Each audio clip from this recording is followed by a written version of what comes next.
Covid ఉన్న ప్రతిరోజు ఆదివారాన్ని కూడా వదలకుండా ప్రతిరోజు రివ్యూ చేసేవారు.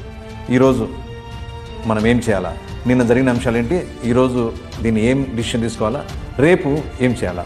సో ముఖ్యమైనది ఆ రోజు ఏంటంటే, ఆ రోజు కోవిడ్ రాగానే మొట్టమొదటిది దీనికి ఏం వైద్యం చేయాలి, డాక్టర్లను ఎట్లా కాపాడుకోవాలి, పేషెంట్ని ఎట్లా కాపాడుకోవాలి. ఫస్ట్ మనకు కావాల్సింది మాస్కులు లేవు, కావాల్సింది పీపీఈ కిట్లు.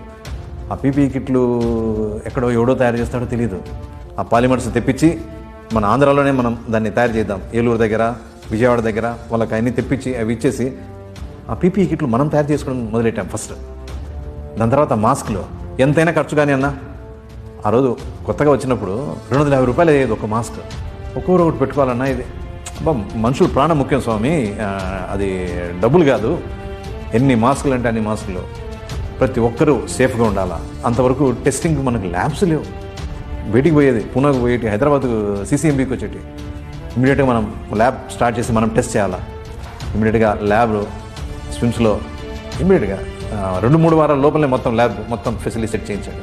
ఫస్ట్ ర్యాపిడ్ టెస్ట్ కిట్ రాగానే వాళ్ళతో అగ్రిమెంట్ అయింది మన స్టేటే.